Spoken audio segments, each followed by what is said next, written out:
bí ẹ ṣe ń ka ìròyìn yìí,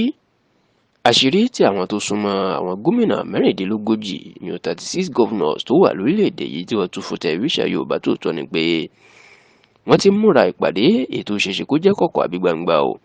lórí ìgbésẹ̀ tí ìjọba ààrẹ Bọ́lá Ahmed Tinubu tó gbé lórí wọn, tí wọ́n sì ní ọ̀pọ̀ àwọn gómìnà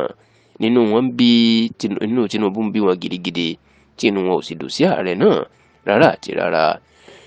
Ǹjẹ́ kí ló fẹ́ bí eléyìí? Kí ló fẹ́ bí wàhálà láàrin àwọn gómìnà àti ìjọba Tinubu? Kí ló fẹ́ bí ìpàdé ọ̀tẹ̀ tí wọ́n fẹ́ máa ṣe lórí ìjọba Tinubu? Ó mà ní ìgbésẹ̀ tí ìjọba Tinubu gbé lọ́sẹ̀ tó kọjá yìí nípa bó ṣe gbé àwọn gbogbo gómìnà orílẹ̀-èdè yìí lọ sí ilé ẹjọ́,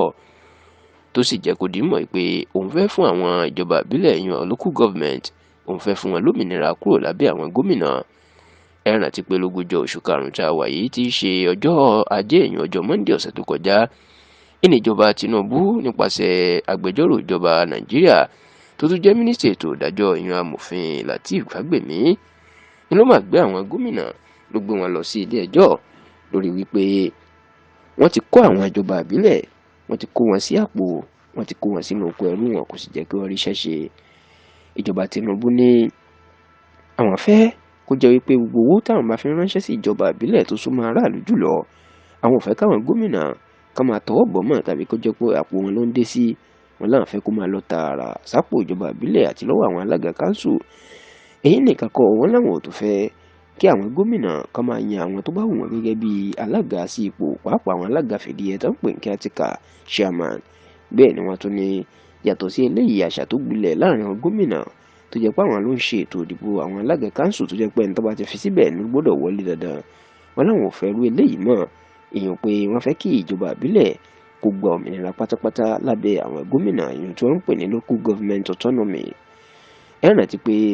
ó ti pẹ́ látàyè ìjọba àná ajagunfẹ̀yìntì Muhammadu Buhari ni wọ́n ti ń fa ọ̀rọ̀ yìí tó fẹ́ fún àwọn ìjọba ìbílẹ̀ ní òmìnira, ṣùgbọ́n táwọn gómìnà gbógun tì í. Lẹ́yìn tí Tinubu náà gbàjọba lòun náà tó ti tẹ̀lé ìlànà Buhari tó náà fẹ́ gba àwọn ìjọba ìbílẹ̀ kúrò lábẹ́ àwọn gómìnà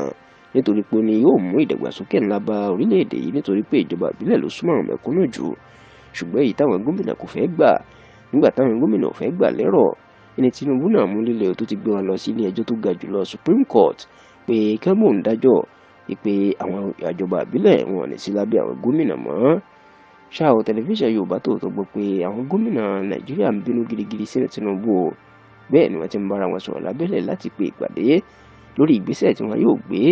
láti lọ fèsì sí ẹjọ́ tí Tinubu gbé lọ, tí ìjọba Tinubu gbé lọ sí ilé ẹjọ́ gíga tó ga jùlọ lórílẹ̀‐èdè yìí, tó sì jẹ́ pé wọ́n láwọn kan tiẹ̀ tó ti múra ìpàdé ọ̀tẹ̀ lórí Tinubu pé bó bá fi lè ṣàṣeyọrí tó gbé ìjọba ìbílẹ̀